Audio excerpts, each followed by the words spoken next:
Hello and welcome to the standardized refueling port segment of our presentation. I'm going to start by walking you through the refueling operations diagrams. This consists of 3 slides. I'll go through the first slide in detail. The other 2 are similar operations, so I'll go over those briefly. We're starting with the transfer of xenon to a xenon satellite via our dual purpose transporter, which can carry hydrazine or xenon to a client for refill. Our transporter can carry up to 150 kilograms of hydrazine or up to 150 kilograms of xenon or 515 kilograms of hydrazine. The 15 kilograms of hydrazine is for our use in phasing and maneuvering operations. We'll need to have some on board even on a xenon transport because those are our thrusters use hydrazine. When transporting xenon, we make our way to the client satellite and perform our docking operations. The dock will be covered later in this section of the presentation. Once the dock is locked and the lines are connected, the valve here to the client's engines from their xenon tank is switched, cutting off flow to their regulator and engines and allowing flow into their tank. We are then able to transfer the xenon directly through our line, through our port, and into their tank. It was important to maintain a single pump system in our satellite because of the substantial mass and size or dimensions of the pumps required to handle the xenon transfer. We were able to do this by placing the pump behind the xenon tank rather than in front of it. Had we put it in front, we would have had to have a second pump to handle the hydrazine transfer, since the 2 cannot be mixed. You're probably wondering why in the world a xenon tank looks like it has helium and is set up as a bladder tank. That's because it is. To maintain our pump and behind the system and our pressure above the client's accepting pressure as it increases to full capacity, we have to maintain high pressure in our own tank. This bladder isn't for ullage like it is in a hydrazine tank. It's a barrier to keep the helium from mingling with the xenon. By pumping xenon into the chamber, we can maintain the same high pressure needed for the transfer as the pressure in the client's tank increases.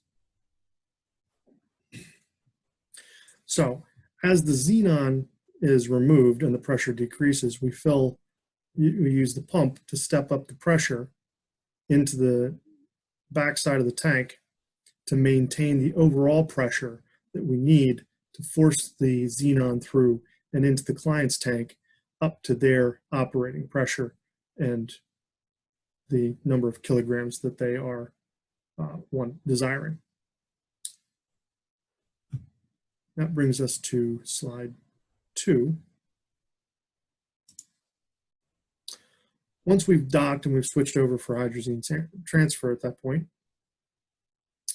the valve is closed here, allowing the flow for the helium to go through the pump and into our hydrazine tank, maintaining our hydrazine pressure above that of the client's combined hydrazine helium pressure and, in fact, their helium tank. In the docking procedure, we orchestrate with the client satellite to open the valves on the regulator to allow the flow back through the system. By keeping the pressure high enough, we can actually do the transfer in about 12 hours with no risk to the system components.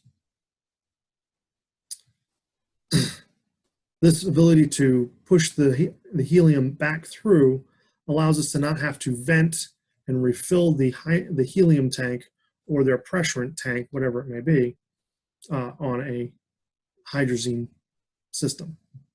That brings us to slide 3. Slide 3 is a diagram of our refilling operations for our transporter with our depot. Up here at the top, you see the depot, which is also a dual-purpose depot carrying hydrazine as well as xenon. It is a very similar setup to our transporter system, these tanks holding substantially more, substantially higher capacity. These docks, while appearing to be in close proximity, are actually in substantially different locations on both the transporter and the depot to reduce the chance of inadvertently connecting with the wrong dock. They are also, in fact, different sizes in by a slight amount. When the transporter docks with the depot, the process is very similar. However, the pump is used to remove helium from the tanks individually and pump it back into the helium tank. When done during a connection and an open line, this pulls the hydrazine through, which is also being pushed through by its own helium tank. It pulls the hydrazine or the helium, the xenon through. This system is at higher pressure than our transporter system. Our transporter system works at about 151 bar for xenon and about 30 bar for hydrazine. By utilizing this high pressure system, we can just simply flow the helium in to maintain the pressure at high, maintain the xenon at high pressure or the hydrazine at high pressure, and push the propellant into our tank as we draw out and create a lower pressure on the other side. This allows us to not require the heavy pump on the depot itself, but only on our transporter. Here we're going to review some of the information on our tanks and our pressures in the system.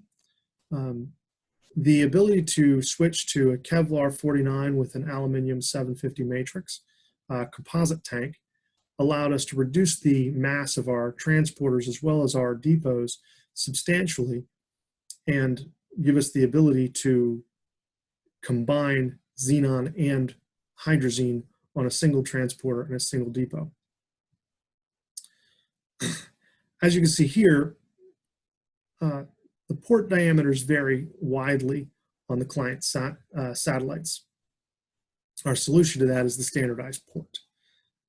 With installation of the standardized port, we can install one that steps up or steps down the size of the port and their hoses from ours, and we can maintain a consistent size all the way along without having multiple ports to do the same job. We went with helium as our pressurant gas because of its mass. And of course, we're delivering as our product propellants hydrazine or N2H4 and xenon. The mass of our hydrazine tank is 2 kilograms because it's a composite, which is substantially lower than the titanium version. And likewise, the helium and the xenon at 4.17 and 4.65 kilograms respectively for the tank mass. The transporter is able to carry up to 150 kilograms of xenon at 151 bar, or 515 kilograms of hydrazine at 30 bar. And we are carrying 5.92 kilograms of helium at 49 bar to maintain the pressure required for our delivery activities.